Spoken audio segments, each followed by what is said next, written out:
does, and somebody runs in the back of him and spins him out. Got one around off turn 4, guys. 44, Frank Pryor getting turned around in that Culver's Chevrolet, and so caution's out to spin in turn 4, back it down. He's right about him at the track. Frank's making his first career Craftsman Truck Series start. Pretty loose, dug off. I'm just really having to wait on the throttle. This track will just made a little bit of contact with the 46 of Timothy Peters. That's that looking thing I was talking about. 3 wide at Martinsville. It just doesn't work. We'll be right back. And so you don't have the opportunity to work on your truck. You don't have an opportunity to go out and try things. You start the race the way you qualify, and we got one around. That's the 4 of Chase Miller. No caution yet. We're going to stay green. The leader, Mike Skinner, drives by. You know why, Phil? Because cautions breed cautions. They sure do. If we can keep going here for a while. He's there just moments ago. He's on the outside of the 13 of Will Allen. Like Will Allen bounced off the curb. This is one unique racetrack in the fact that we have a curb on the inside. He bounced off that curb into the 4 of Chase Miller and turned him around. Riding along with Joey Clanton, the 09, and take a look at what he sees. We saw that little puff of smoke. Going outside, inside. Get around that. And there's our friend Brendan. With, the 51 of Paul Menard looks to the inside of the 4.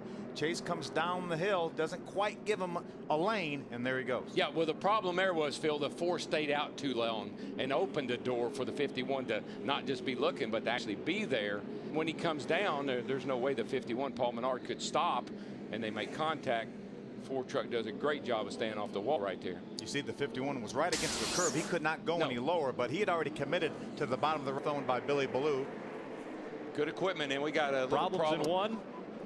Brendan gone, getting turned around. Also the 44 of Frank Pryor involved in this one once again. And so our 3rd caution of the day has come out. You had just mentioned cautions breed cautions, Darrell. Turn 4, guys. Looks like the 40 of Mike Bliss.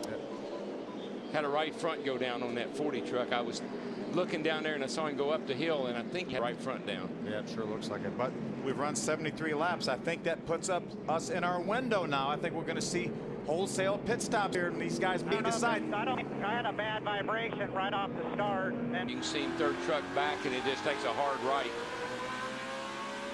Riding along with Ken Schrader in that Fastenal Dodge. Mike Skinner still out in front. He will dictate what will take place here as pit road is now open. Let's see if the spot. Mike Skinner in front of Todd Bodine. Mike Skinner in the 5, Todd Bodine in the 30, and a problem on the front stretch. Craig Kinzer in the 47, at Crafton in the 88. Come on, Craig, keep going. Turn off of him and come on. Caution flag has come out once again, the 6th caution of the day. I was just going to mention how come Brendan was running as hard as he was to stay in front of the leader. Well, there's the reason why. He Gonna be right. And you see the 88 of Matt Crafton. Watch in front of here. He's going to get into the left rear quarter panel of Craig Kinzer in the 47. Then they get hooked together.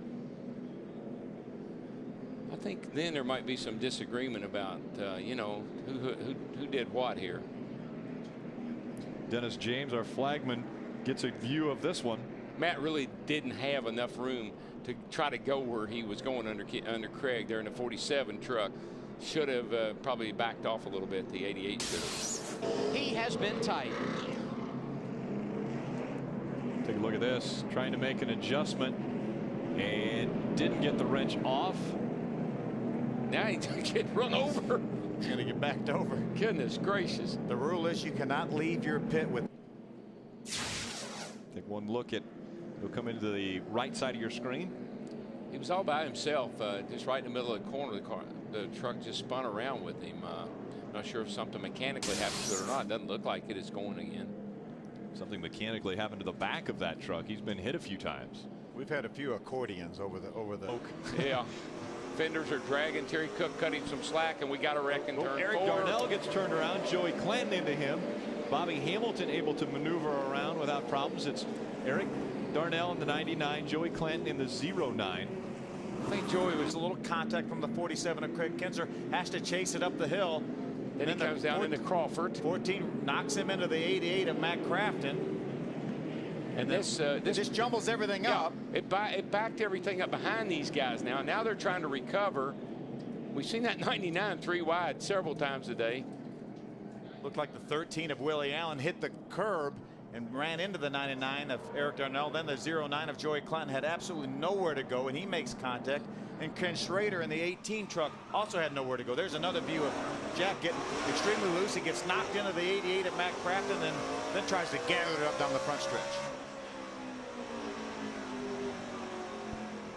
Ken Schrader did a great job in that Bobby Hamilton Racing truck to avoid that most recent caution. As we take a look at that coming up here in just a moment. Kenny makes a little bit of contact right at the end of this, but I don't think it hurt his truck at all.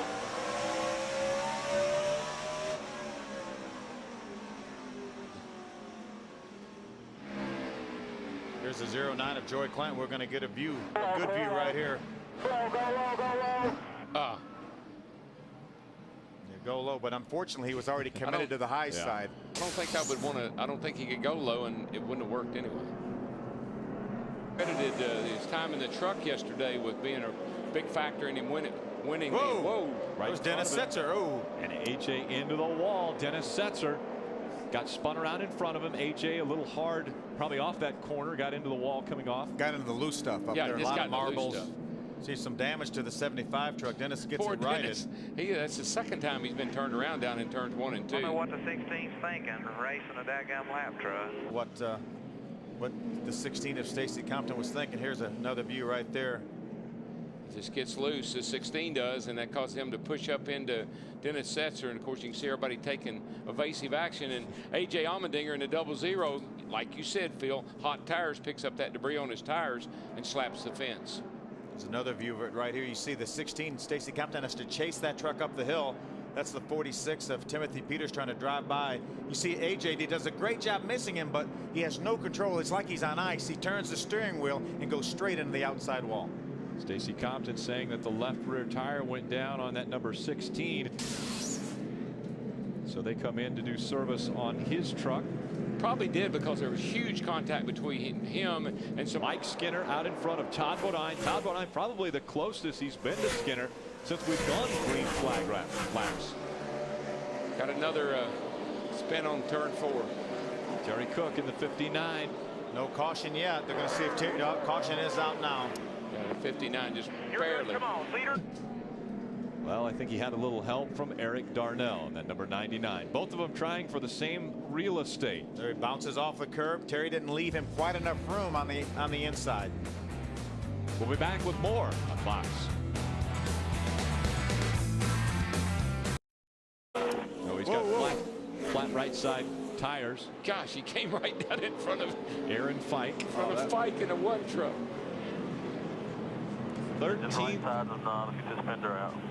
13th caution of the day has come out. Once again, Chase Miller involved. Wow, how'd that happen? It just jumped sideways on me, and I was just trying to save it up the wall. See that right front tire doing a lot more damage to that than he already had. Here's another view of it. It was already smoking as they entered the corner. I think that tire had already gone down and went down on the straightaway, and I think he just drove in there, Phil, and locked the brakes up, and the thing wouldn't turn.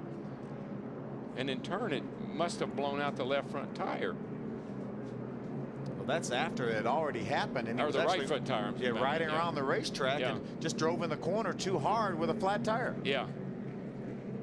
Hoping he can get up there to the back bumper. There's a case. There's a case right there. The 6 of Travis Quapple moved that 08 out of the way.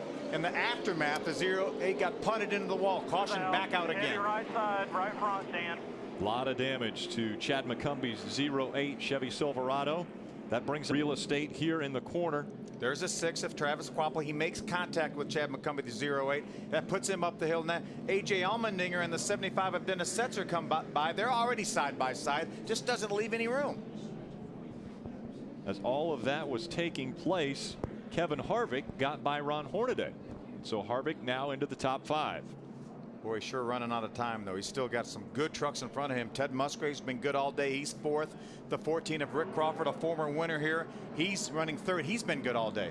Tell you what, though, he got by his own truck there, the 33 of Harvick. That is a hard lick, guys, in that outside wall. And that was no safer barrier. There's barrier there. The safer barrier had already stopped. Fourth now as he just went by Ted Musgrave. Yeah, that's 3 laps to go. a great recovery. Ron would have probably run third, so he's going to get back to where he almost was. Problems with the 0-0 of A.J. Allmendinger. And as we are inside of 3 laps, that means we will have a green-white checkered finish for the A.J. Allmendinger in that 0-0.